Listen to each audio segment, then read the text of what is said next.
Doctor கிட்ட போறீங்க, எல்லா டெஸ்டும் எடுக்கிறீங்க, ஸ்கேன் ரிப்போர்ட்ல எல்லாம் நார்மல், உடம்புல ஒரு பிரச்சனையும் இல்லைன்னு சொல்றாங்க. ஆனா உங்களுக்கு வயிறு வலி உயிர் போகுதா? உங்களுக்கு வலிக்கிறது நெஜம். ஆனா அது ஏன் எந்த டெஸ்ட்லயும் தெரிய மாட்டேங்குதுன்னு நினைக்காது யோசிச்சிருக்கீங்களா? இந்த முக்கியமான கேள்வியோட தான் இன்னைக்கு நாம இந்த அலசல ஆரம்பிக்க போறோம். குடல் சம்பந்தப்பட்ட ரெண்டு பெரிய பிரச்சனைகளான ஐபிஎஸ் மற்றும் ஐபிடி, இது ரெண்டுக்கும் நடுவுல இருக்கிற வித்தியாசத்தை ஒரு சூப்பரான ஃபேக்டரி உதாரணத்தை வச்சு இன்னைக்கு நாம பார்க்க போறோம். உங்க உடம்புக்குள்ள அடிக்கிறது வெறும் பழுதான அலாரமா, இல்ல உண்மையாவே உள்ள நெருப்பு எரியுதா அப்படிங்கறத ரொம்ப சுலபமா புரிஞ்சுக்கலாம். ஓகே, குயிக்கா இன்னைக்கு நம்ம என்னென்ன பார்க்க போறோம்னு ஒரு லுக் விட்டுடலாம். குடல் தொழிற்சாலை, அலாரம் வர்சஸ் நெருப்பு, தூண்டும் காரணிகள், கட்டமைப்பு சேதங்கள், நம்ம இந்திய குடல் அமைப்பு எப்படி ரியாக்ட் பண்ணுது, கடைசியா செரிமானத்தை எப்படி சீராக்குவது, இதான் இன்னைக்கு நம்ம அஜெண்டா.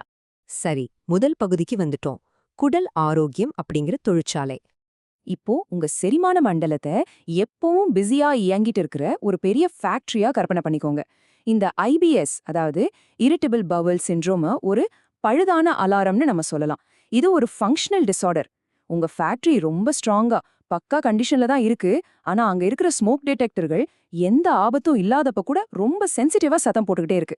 இதனால என்ன ஆகுது? உள்ள இருக்கிற ஆட்கள் பேனிக் ஆகி தாறுமாறா வேலை செய்றாங்க. இதனால தான் உங்களுக்கு வயிறு வீக்கம், வலி எல்லாம் வருது. ஆனா ரொம்ப முக்கியமான விஷயம், கட்டிடத்துக்கு எந்த டேமேஜும் கிடையாது, உள்ள எந்த நெருப்பும் இல்ல. ஆனா இந்த ஐபிடி, அதாவது இன்ஃப்ளமேட்டரி பவுல் டிசீஸ் அப்படிங்கிறது ஐபிஎஸ்க்கு நேர் எதிர். இது உண்மையான நெருப்பு. இது ஒரு ஸ்ட்ரக்சரல் டிசீஸ். நம்ம உடம்போட நோய் எதிர்ப்பு சக்தியே, அதாவது இம்யூன் சிஸ்டமே தப்பா நம்ம ஃபேக்டரிய தாக்க ஆரம்பிச்சிடுது.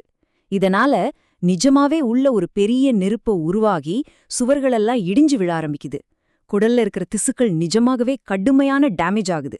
குரோன்ஸ் மற்றும் அல்சரேட்டிவ் கொலைட்டிஸ் மாதிரியான சீரியஸான வியாதிகள் எல்லாம் இதுல தான் வரும்.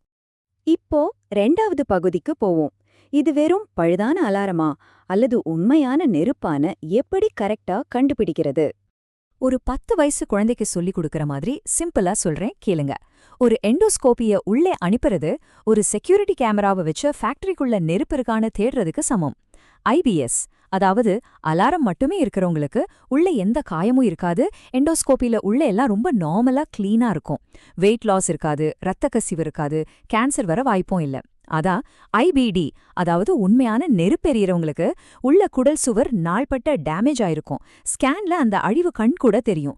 தீவிரமான எடை குறைவு, ரத்த கசிவு இருக்கும். இது ரொம்ப நாளா இருந்தா குடல் புற்றுநோய் வர அபாயமும் அதிகம். சோ ஸ்கேன்ல தெரியற இந்த பிசிக்கல் மார்க்கர்ஸ் ரொம்பவே முக்கியம். பகுதி 3, இந்த அலாரத்தை தப்பா அடிக்க வைக்கிற தூண்டுதல்கள் என்னென்ன?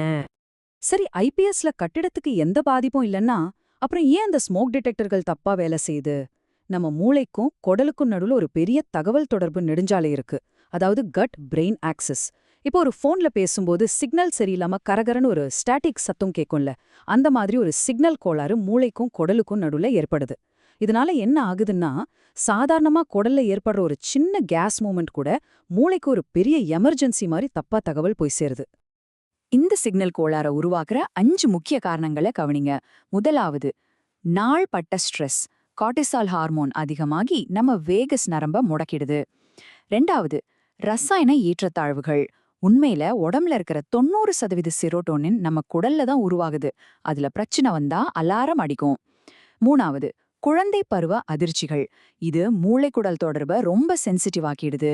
4வது, டிஸ்பயோசிஸ், அதாவது குடல்ல இருக்கிற நல்ல பாக்டீரியாக்கள் குறைஞ்சிடுறது. 5வது, அதிக ஃபாட்மேப், ஹை ஃபோட்மேப் உணவுகள். இது குடலுக்குள்ளேயே புளித்து போய் அதிகமான கேஸை உருவாக்கி வீக்கத்தை ஏற்படுத்துது. சரி, இந்த சிக்னலை சரி பண்ணி அலாரத்தை எப்படி ஆஃப் பண்றது? இது ஒரு ஃபங்க்ஷனல் டிஸார்டர் அப்படிங்கறதால மாத்திரைகளை விட வாழ்க்கை முறை மாற்றங்கள் தான் long டேர்ம்ல best. Low FODMAP diet மூலமா கேஸ் உற்பத்தியை குறைக்கலாம். காக்னேட்டிவ் பிஹேவியரல் தெரப்பி சிபிடி மூலமா மூளை எப்படி வலி சிக்னல்களை எடுத்துக்கிடு அப்படிங்கறத மாத்தி அமைக்கலாம். அப்புறம் லாக்டோபாசிலஸ் மாதிரியான சரியான ப்ரோபயோட்டிகள் எடுத்துக்கிட்டா குடலோட அமைதி காக்கும் பாக்டீரியாக்கள் அதிகமாகி தகவல் தொடர்பு மறுபடியும் சீராகும்.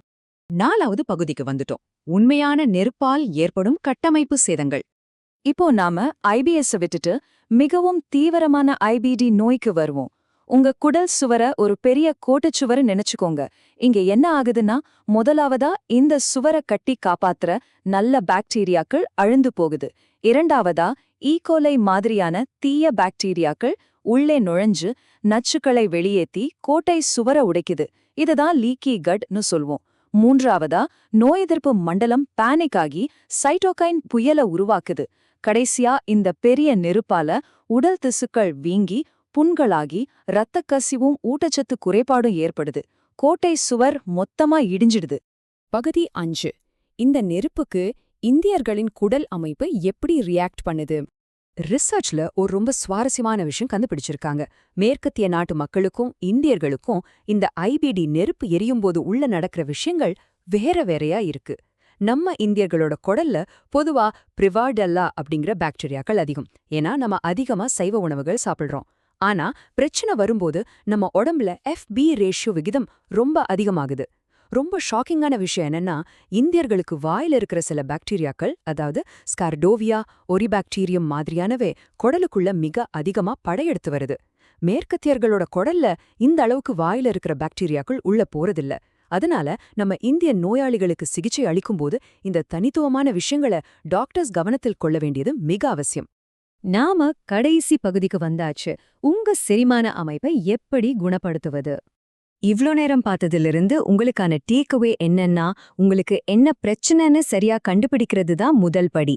உங்களுக்கு இருக்கிறது பழுதான அலாரமான ஐபிஎஸ் என்றால் உங்க நரம்பு மண்டலத்தை அமைதிப்படுத்தி ஸ்ட்ரெஸ்ஸை குறைக்கணும். ஆனா உங்களுக்கு இருக்கிறது உண்மையான நெருப்பான ஐபிடி என்றால் உங்க நோய் எதிர்ப்பு மண்டலம் உங்க உடம்பையே அழிப்பதை உடனே தடுத்து நிறுத்த தீவிரமான மருத்துவ சிகிச்சைகள் கட்டாயம் தேவை. உங்க ஃபேக்டரிக்குள்ள என்ன நடக்குதுன்னு புரிஞ்சுக்கிட்டாதான் சரியான ட்ரீட்மெண்ட் எடுக்க முடியும். தொடர்ந்து உங்களுக்கு செரிமான பிரச்சனைகள் இருந்தா அதை தயவு செஞ்சு உதாசீனப்படுத்தாதீங்க. சரியான மருத்துவரை போய் பாருங்க. இப்ப சொல்லுங்க, உங்க குடல் அடிக்கிறது வெறும் பழுதான அலாரமா அல்லது உண்மையான நெருப்ப அணைக்க வேண்டிய நேரமா? சிந்தியுங்கள். நீங்க ஆரோக்கியமா இருக்கணும்னு நான் மனசார வாழ்த்துறேன்.